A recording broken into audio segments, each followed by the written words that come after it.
Buen día, República Oriental del Uruguay. Buen día en este día parado, ¿no? En este día quieto, no tanto, no tanto. Se ve mucha gente por las calles.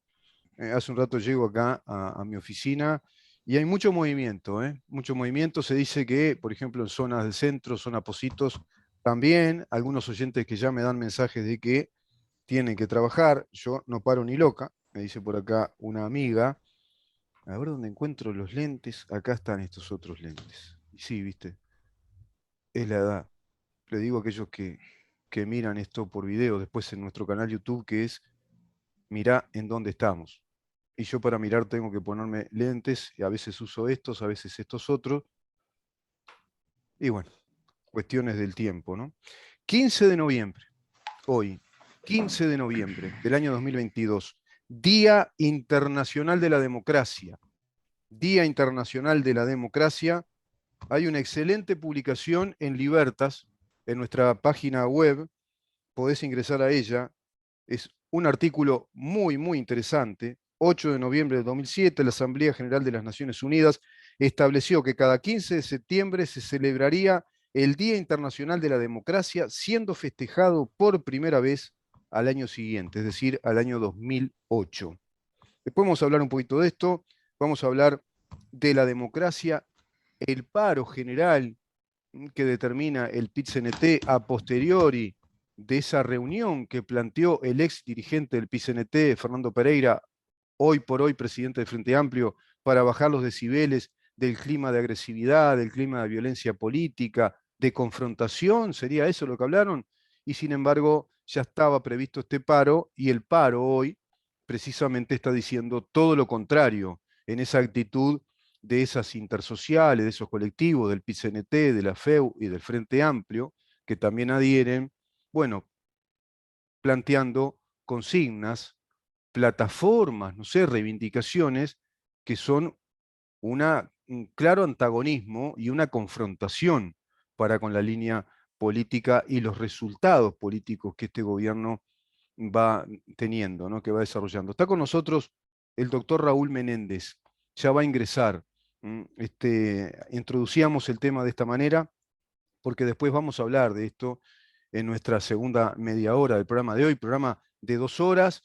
Vamos a contar con el doctor Menéndez, después con Álvaro Alfonso, y vamos a ir, bueno, desgranando distintos temas. Con el doctor Raúl Menéndez vamos a hablar de el deterioro de nuestra justicia a partir de la configuración de esa justicia de fiscalías y juzgados de género, y cómo se ha desnaturalizado el debido proceso, las garantías del debido proceso, que están mandatadas por la Constitución de la República.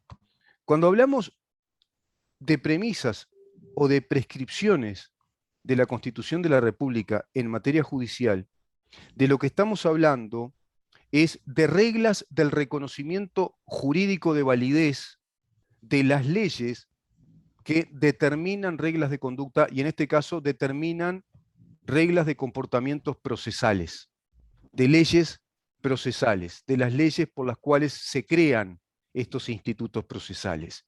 Ahí está el grave problema de un Estado de Derecho que se ha deteriorado desde los actos de gobierno, es decir, desde actos legislativos que discurrieron en los 15 años que preceden a este gobierno. ¿Cómo le va, doctor? ¿Está por ahí? A ver, parecería ser que se está conectando.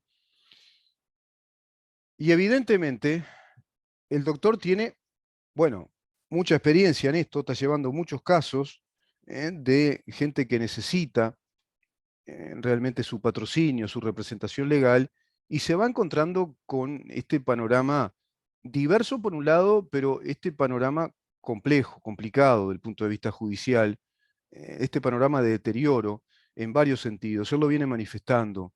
El doctor Raúl Menéndez, abogado, abogado penalista, especialista en estos temas, integra además un colectivo importante, una organización social importante, que son Familias Unidas por Nuestros Hijos. Hay un muro Facebook que pueden consultarlo. Son más de 70.000 los que integran esa comunidad de Facebook. Y bueno, él integra también esa, digamos, ese grupo social o ese movimiento social junto al ingeniero Bauzá, Gonzalo Bauzá. Qué tema, ¿no? Cómo se fue desconociendo a la Constitución. Y precisamente el derecho habla de las reglas del reconocimiento. La regla del reconocimiento es el mecanismo, digamos, de estudio del derecho. Es el mecanismo de las fuentes de validez jurídica. Es el estudio de las fuentes de validez jurídica para entender un orden jurídico. Y el orden jurídico es un conjunto de leyes armónicas que no pueden entrar en contradicción y que todas obedecen a una carta magna, a la Constitución, que es la que ordena, organiza, prescribe ese orden jurídico. Por lo tanto, ninguna ley, ningún decreto, ningún reglamento, ninguna circular, no pueden estar en contradicción, no pueden entrar en contradicción con la Constitución. Y en nuestro país tenemos una enormidad de leyes que están en contradicción directa, flagrante, con la Constitución de la República. Y muy particularmente, leyes que legislan en materia procesal, en materia de administración de justicia. A ver si está por ahí el doctor. Yo lo veo acá, tiene micrófono apagado. Vamos a ver si puede entrar. Parece que se complicó un poquito la conexión. Vamos a ver. Tenemos artículo 15. Nadie puede ser preso sino infragante y delito o habiendo semiplena prueba de él por orden escrita de juez competente. Esto está diciendo que el juez es el juez natural de garantías, es el juez que instruye una causa, es el juez que debe tomar testimonio de la persona de pronto denunciada en 24, a lo sumo 48 horas, se debe dar noticia a la familia, deberá estar en presencia de un abogado, de un letrado que represente a esa persona delante del juez. El juez recabará todos los indicios probatorios o las pruebas que considere que son necesarias, instruye en ese sumario, en ese presumario, y si se ve convencido, si hay convencimiento, mediante un auto de procesamiento, determina el juicio, abre el juicio. Eso dice la Constitución. Y eso es independencia técnica y la independencia de un poder, como lo es el Poder Judicial, de acuerdo a lo que la Constitución establece como Constitución republicana y democrática, estableciendo que nuestro país tiene tres poderes: poder ejecutivo, poder legislativo y el poder judicial. El poder judicial, como poder independiente, integrante de nuestro país, de nuestro Estado, tiene sus facultades, sus competencias perfectamente determinadas por la Constitución. Por lo tanto, cualquier ley que adultere, que altere esas competencias, es inconstitucional, pero además de ser inconstitucional, cualquier doctrino con razonabilidad jurídica te va a decir, un catedrático de Derecho Constitucional, que no tienen valor alguno, que esas leyes, desde el punto de vista de la validez jurídica, son nulas, no tienen validez, no integran el orden jurídico de nuestro país, no son reconocidas por la fuente principal productora de validez jurídica, que es la Constitución. La Constitución es la fuente de reconocimiento que tenemos en un Estado de Derecho republicano democrático. Y eso lo han desarticulado, han atropellado violentamente durante 15 años contra nuestro orden jurídico constitucional, contra nuestro Estado de Derecho, que es implícitamente un Estado de Derecho constitucional. Ahora bien, ¿qué dice también la doctrina, las ciencias jurídicas respecto a las fuentes de validez y a esas reglas que debe tener todo jurista como científico, como cientista de las ciencias jurídicas, para interpretar en dónde ubicar, localizar y evaluar si hay validez jurídica o no en una norma, en una ley? ¿Qué es una ley? Es un conjunto de reglas supraordenadas que determinan conductas y que obligan al cumplimiento de esas conductas. ¿En dónde estaría la validez jurídica? Bueno, precisamente en la Constitución. ¿Y la Constitución de dónde extrae esa autoridad jurídica, esa validez? De las leyes de la naturaleza. nos dicen las ciencias jurídicas. Nos dicen las ciencias jurídicas desde vieja época, ¿eh? Estamos hablando de los últimos 3 siglos de evolución jurídica, política, social, de evolución de la filosofía social, política, jurídica, de las ciencias sociales que nos indican estas cosas para construir nuestros países democráticos, republicanos, con separación de poderes, con principio de igualdad ante la ley, con el principio de legalidad.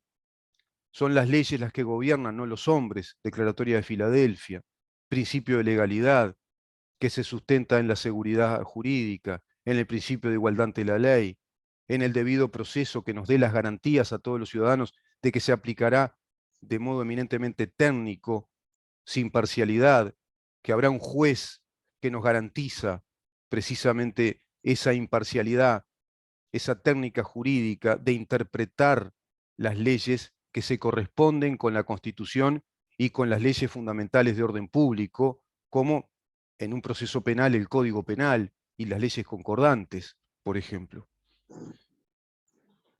Todo eso no está pasando en nuestro sistema de justicia. ¿Está por ahí, doctor?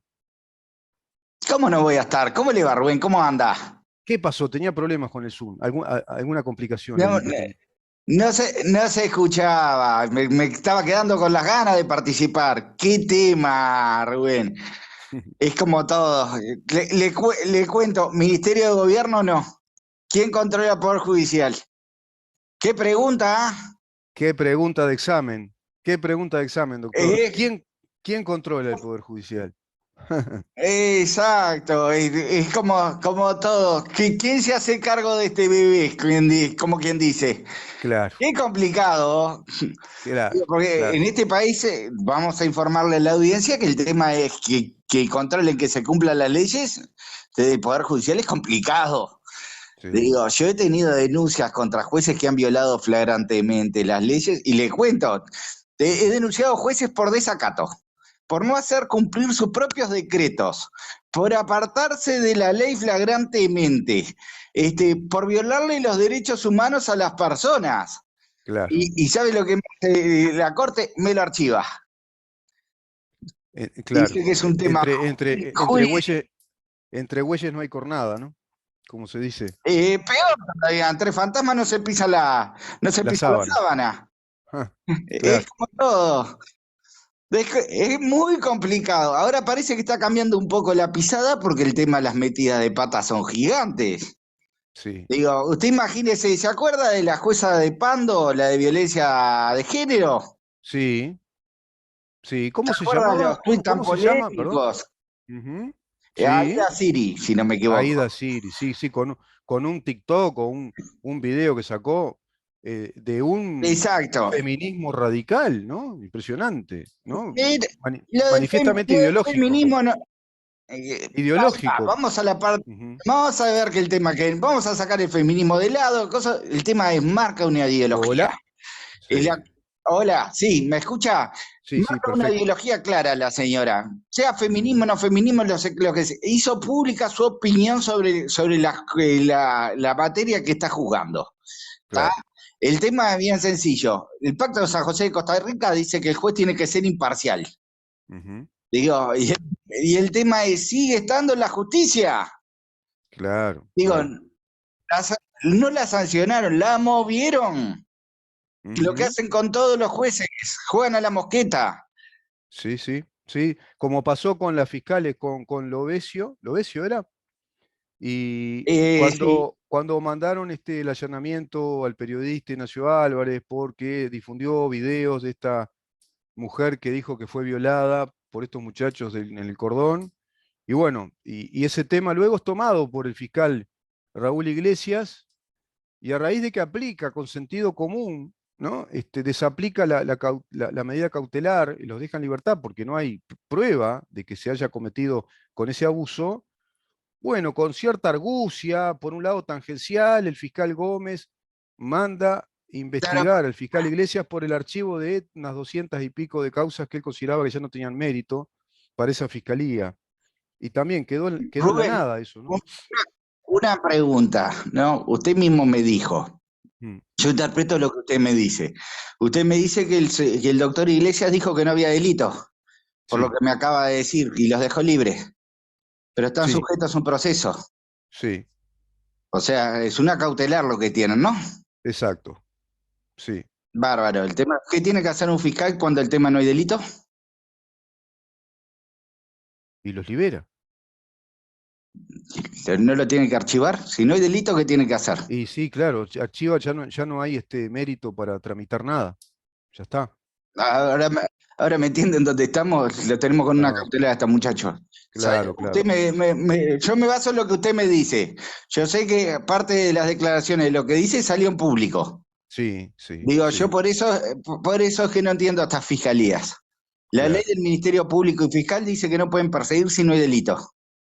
claro, claro, ¿Y en dónde exacto, estamos? ¿Qué le claro. parece? Sí, no, sí, y Me voy a fíjese otro tema. lo que usted Sí, dice, además, es muy importante el punto, ¿no? Porque siquiera el fiscal Iglesias archivó la causa. Simplemente les modificó la cautelar, que queden en prisión domiciliaria. Eso hizo, nada más. exacto. Si hubiera Entonces archivado digo, la causa y hubieran quedado libres, y bueno, no sé, lo metían preso, lo menos, no sé, supongo. Lo metían yo le preso al voy a fiscal, opinar digo. sobre un... No sé, yo lo estoy diciendo Le cuento. de modo irónico y gráfico, ¿no? Sí, Mm, es que a ver si me entiende. Yo no voy a opinar sobre la causa porque no la conozco. mm. Sé lo que salió al aire, que es lo que usted me acaba de decir. Claro, yo estoy Digo, el razonando tema es... lo que salió al aire, ¿no? Estoy razonando la lógica de Exacto. los hechos. Ujú. El tema es fácil. Si un fiscal sale públicamente, Sí, no estoy hablando del caso en particular, y dice que no hay delito, no tiene otra que archivar. claro, claro. Sí, sí, es exactamente igual a cuando un juez dice que absuelve porque no encuentra delito. Y ha pasado. Es ¿Cuántas que veces ha pasado? Yo recuerdo cuando el fiscal Pacheco mandaba archivar ciertas causas y se enojaba muchísimo el doctor Salle porque incluso lo catalogaba del archivólogo, ¿no? Decía, no hay mérito, no se encuentra prueba, yo no encuentro ningún indicio delictivo, archivo. Y se terminó ahí la cosa. es como todo, sí, lo que pasa que le digo, la labor fiscal hoy es muy complicada. Muy Digo, complicado. porque el tema uno no lo entiende, se maneja mucho con números. Es un tema muy aritmético, el tema del fiscal. Sí, El sí, tema además es, el fiscal no tiene que ser aritmético. y está el tema, doctor, que lo está planteando el doctor Subía, junto con el doctor Luz, que es, y también creo que Conrado Rodríguez, que es el tema de quitar esa DPA de la designación directa de una fiscalía que designa a otros fiscales para los casos, ¿no? Eso tendría que ser aleatorio, como pasa con los jueces, ¿sí? Es- Como si fuera como por un Exacto. bolillero, ¿no? Es un Es que disparate también eso. el tema es ni si a veces tardamos años para Mm. que designen un fiscal. Ese Seguro, es el tema. Tenemos casos apoyando por ahí que tardan años. sí, sí. Además Le se cuento. presta mucha subjetividad. Y sí, le cuento un poquito para que tenga una idea. Tengo Mm, un amigo, que el tema es un medio gráfico, le mm. sacó una nota identificándolo con un delito, gráficamente con su foto, lo identificaron como el autor del delito, el autor del delito estaba preso en ese momento. Mm, Iniciamos contra ese medio una difamación e injurias. ujú, Algo que a los 6 meses, el tema es si uno no denuncia, cae. Llevamos sí, 2 años claro, esperando, todavía no nos llamaron. claro. Estamos Sí, sí, fenómenos. sí, qué fenómeno. Sí, sí, sí, sí. Sí, se adulteran todos los plazos, todo. Además, doctor, la justicia que tarda pero llega, ¿es justicia? Que el tema es, yo el tema discrepo con Mm, muchas cosas. Le cuento una que me pasó el otro día que estuve tratando de hablar justo con el proyecto de ley de corresponsabilidad en la crianza, que próximamente va a salir al plenario en diputados, que vamos a irlos a defender con Familias Unidas por nuestros niños el 21. Hay un montón de ujú, organizaciones que ya están citadas. Vamos a hablar ujú. un poquito de ese Bien, tema en el Parlamento. Por suerte nos invitaron. Le bien. cuento lo que estaba discutiendo el otro día con una diputada. Mm, El proyecto de ley dice que el tema que cuando el niño no necesite ir a juzgado, que no lo lleve. Que es lo más lógico, ¿no? Pero ujú, también el proyecto colidé con el tema de lo que es la Convención de Derechos del Niño en este punto. El tema es que no está tan contemplado, que se lo traté de explicar bien fácil. ¿Cuándo es necesario y cuándo no es necesario? Porque el tema es muy fácil, el niño es sujeto de derecho. Y en Claro, estos juicios es parte. es Entonces el parte tema es bien interesada. sencillo. Claro. El tema le estamos cohibiendo por ley el tema de poder participar en un proceso donde van a estar en juego sus intereses. Entonces, la diputada Conventino me dice específicamente, pero esto no da. Y el tema es justamente lo que le expliqué lo que no entendía. Le digo, no da porque esto estamos hablando de tenencia y son los artículos de tenencia. Pero hay que ir al 119 del CNEA, que habla de las obligaciones del defensor. Ujú. Digo, y el tema le empecé a explicar las obligaciones del defensor, y el tema le quedó muy clara, pero le dije, esta limitación de repente con el tema del niño hay que verla caso a caso, y el tema es, hay que obligar a los defensores no solo a que se entrevisten con el niño, sino que el tema que le expliquen que puede intervenir como parte. Digo, que se pueden sacar esa mochila, que Claro. tienen derechos a ser escuchados directamente. Incluso hay una sentencia muy interesante que tengo de Mirabal que dice que el artículo 8 de nuestro CNA es más garantista que la Convención de Derechos del Niño. Mm. Ni nada exime al juez de entrevistarse directamente con el niño, a menos que el niño no quiera. Ajá. Es muy interesante, es muy Sí. razonable la posición de Mirabal. Sé que Ujú, Cavalli tiene una posición muy similar. O sea que los ujú. tribunales de apelaciones tenemos dos integrantes, uno de cada turno, que el tema que son muy afines a respetar esos derechos. Bien. Le digo, es un derecho que yo peleo mucho, y que el Ese es tema es que se escucha a los niños directamente. ese es un buen dato, ¿no? Digo, Ahí tenemos un buen dato, doctor. es un buen dato. Ujú. El tema es como usted dice, Rubén, hay que ir más al sistema de derechos y respetar un poco más los mismos. Ah, sí, Digo, sí, el pero tema ahí es, yo creo que ahí hay un tema de fondo que no se resolvió desde el inicio de este gobierno, que era un tema legislativo. Por eso yo a la gente le explico que acto de gobierno quiere decir, por ejemplo, legislar, ¿no? Emitir un decreto. Esos son los actos de gobierno, según nuestra Constitución. Y hubo actos de gobierno que este gobierno tuvo que haber realizado, a mi criterio, tuvo que haber realizado para que, para reconfigurar el Estado de Derecho, para devolvernos a los orientales ese Estado de Derecho que se desconfiguró por legislaciones extrañas en estos años precedentes, que no lo hizo. Y por ejemplo, uno era esto, era restablecer los mecanismos del Poder Judicial con el debido proceso, hacer una derogación de ese código del proceso penal, por ejemplo, y de este sistema de fiscalías entremezclado con juzgados. Es decir, volver al juez de garantías, a los juzgados en las distintas materias, y no estos juzgados que prácticamente son por comisión. Juzgado de delito de género, de violencia contra la mujer, de violencia contra, de género contra los niños. No, qué sé yo, volver al juzgado de familia, ¿no? Eso, me refiero a eso. Volver Rubén, y de acuerdo al código del niño, de acuerdo a los deberes de la patria potestad. Era tan difícil. Y los códigos, bueno, proceso de penal, bueno, jueces letrados en lo penal, jueces letrados en lo comercial, en lo laboral, no sé. Eso se, se desarticuló. Sí, se se viene desconfiguró juzgado todo eso. multimateria. Una Claro, locura. una Tenemos locura. problemas con los jueces en género que no saben ni la ley de género y van a tomar todas las materias relativas a familia y penal. Fa. Digo, el tema es, estamos en el horno. En el horno, Le digo porque el juzgados tema multimateria. Fa. Sí, sí, sí, sí. Tremendo, multimateria. No, no, no. tremendo. Con competencia hasta penal un juez de familia. O sea, el tema Claro. desnaturalizamos todas las materias. No, no, Todas las materias. estamos horribles. Qué No, horrible, no, doctor. pero no sabe lo que es. Y el tema es, yo otra ahora analizando un caso que Y me esto no se parece debate, interesante. esto no se Sí. debate, ¿vio? El sistema político esto no lo sincera ante la opinión pública, no lo emite, no lo expresa, y nos llevan a tener un país que estamos debatiendo por la galería, un paro hoy con consignas vacías, contra un gobierno que tampoco ha desactivado nada como para que sigan teniendo este poder de control y extorsión los sindicatos, que están desnaturalizados, porque un sindicato está reconocido por la Constitución y la OIT como una organización libre de los trabajadores para esgrimir su derecho, que es el derecho exclusivo de un sindicato, el derecho a huelga, como medida de fuerza. Y no hay misterio. Pero tenemos sindicatos que están Yo me- organizando paros nacionales, que hacen consignas políticas, que hicieron un referéndum contra la ley del gobierno. y el gobierno mutis por el foro.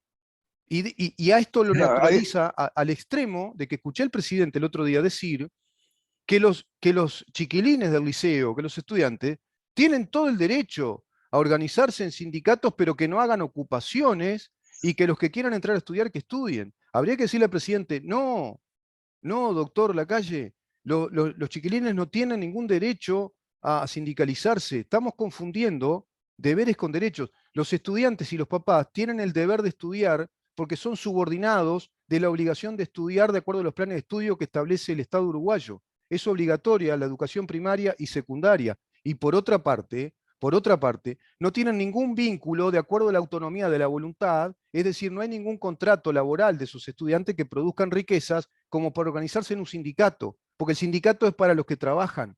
Por lo tanto, estamos confundiendo todo, ¿vio? Todo se está confundiendo. Pero desde el presidente. Se la hago más fácil.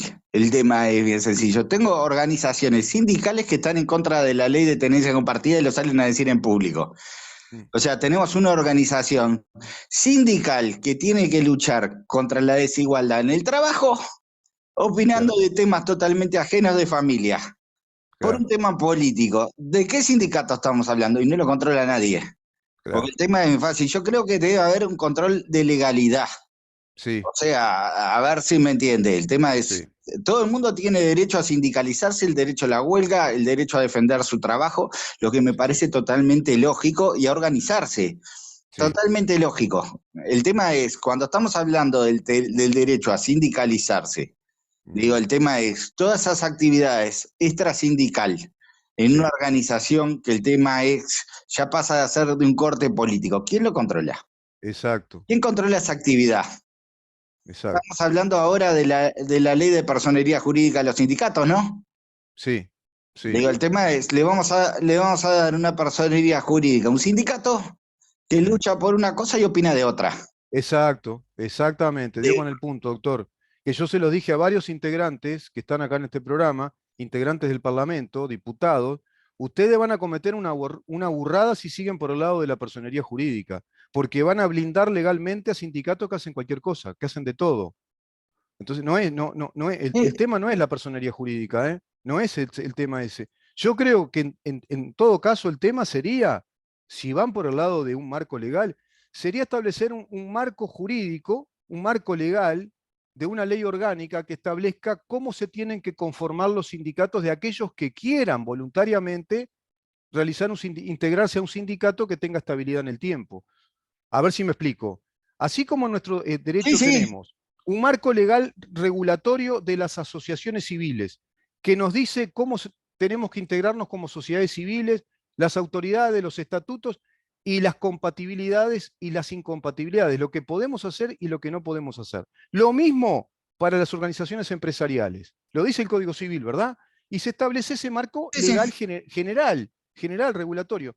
Ahora, eso no se plantea en este país. De pronto, un marco general, regulatorio, de aquellos que voluntariamente quieran constituirse en sindicato, porque siquiera es necesario.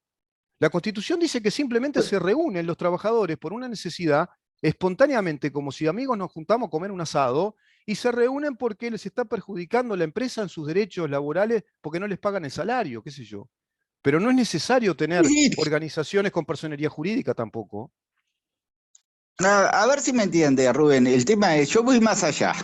Mm, Yo el tema entiendo que tienen todo el derecho a hacer el sindicato, de reunirse, de buscar cosas, incluso la personería jurídica. ¿Ya? sí. Y el tema de la libre expresión personal de cada uno. Ahora el tema es muy Mm. fácil. Tenemos una persona jurídica que fue constituida con un objetivo y opina de otra cosa. Ese es el tema. Ahí está el marco para mí legal Es como, regulatorio que establezca cuáles son los objetivos. Una asociación civil no puede hacer actividades comerciales con fines lucrativos. ¿Por qué? Porque no es el objetivo de una por asociación ejemplo, civil. Por ejemplo, ¿no? El marco estatutario regulado para una SRL es de una manera, para una sociedad anónima de otra. Lo mismo tendría que pasar para los sindicatos. Bueno, los sindicatos, ¿cuál es el derecho que tiene un sindicato? Que sería un derecho sindical. Bueno, constituido como persona jurídica o con fama social muy, muy visible, el objetivo es esgrimir el derecho de huelga, es plantear la huelga como un conflicto cuando no se cumplen con los derechos de la otra parte. ¿Por qué? Porque el trabajo es un contrato, es una relación contractual. Y en esa relación contractual, que parte de la autonomía de la voluntad, ambas partes tienen que cumplir con sus obligaciones. Si el empleador no cumple con la obligación de pagar salario o está debiendo salarios u otras cosas, bueno, el sindicato tiene todo el derecho de plantear la huelga como una medida, digamos, de fuerza para llegar a esa negociación. Esa huelga, en verdad, lo que es una medida extrajudicial. Es como para decir, che, a ver si se asustan y lo arreglamos por acá. Pero si no pasa esto, tenemos la otra medida que se ajusta a un Estado de Derecho, todo el derecho de ir a un juicio y llevarlo a la justicia. Entonces tendrá que ser indemnizado ese trabajador o esos trabajadores porque el empleador incumplió con ese contrato. Los contratos, hay que explicarle a la gente, se hacen, se perfeccionan y también se rompen, se rescinden cuando una de las partes no cumple con el contrato. Por ejemplo, si un trabajador tiene mala conducta, se lo despide por mala conducta, se rompió el contrato laboral. Y si el empleador no Sí, cumple, sí, y se lo tendrá que demandar, tenemos la justicia. Y si exacto. no hay una medida previa anterior, ¿cuál es la medida previa anterior? La huelga. Y como usted bien dice, doctor, Digo, ese es el objetivo de los sindicatos. El objetivo es velar y cuidar por las relaciones de trabajo y a su vez la posibilidad latente de ejercer el derecho de huelga. Y nada más.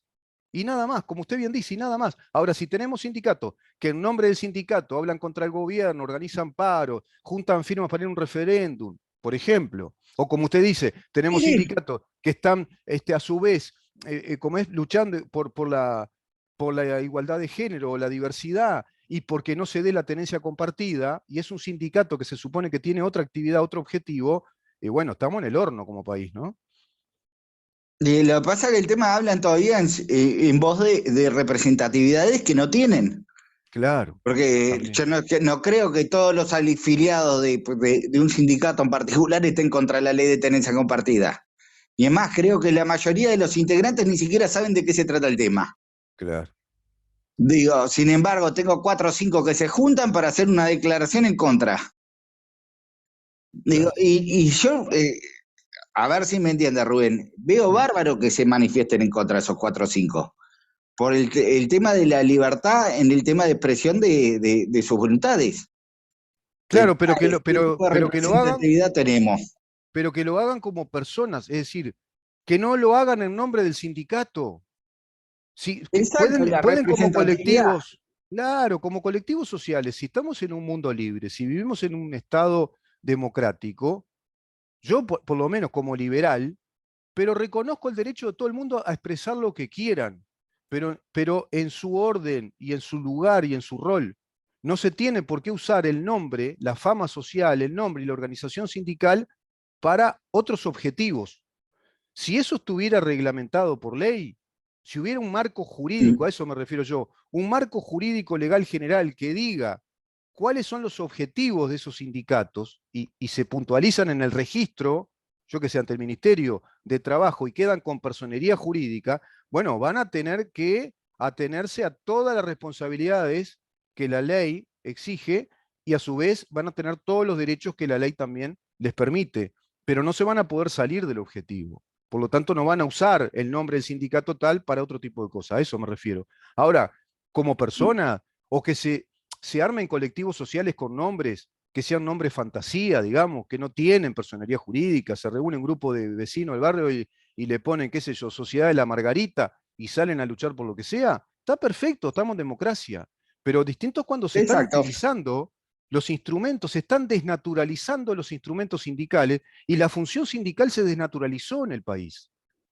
Si vamos al caso, doctor, Digamos, sí, yo no estoy escuchando a los sindicatos hablar puntualmente de problemas de trabajo, de relaciones laborales en empresas, puntualmente, de trabajadores con sus empresas. ¿Usted escucha de algún grupo de trabajadores que digan, tenemos estos problemas, qué sé yo, en la empresa tal, en la empresa tal? En el empleo público, ¿cuál es el problema? Si ya se llegó al acuerdo de la recuperación salarial. Ya habían salido, ¿se acuerda que salieron todos prácticamente? Les faltaba tomar el mate o el whisky, todos abrazados, que al final lograron la recuperación de los salarios que tanto pregonaba COFE y aquella interpelación de Betiana Díaz, ¿se acuerda la ministra? Por la recuperación del salario de los empleados públicos. Y bueno, ya está eso. claro, Yo entiendo que hay que respetar el derecho de todos. El Sí, tema es claro, lo que no vi visto claro, es que salgan públicamente los sindicatos a decir que también hay que respetar el derecho a del trabajo del que quiere trabajar, que también claro. lo representan, ¿no?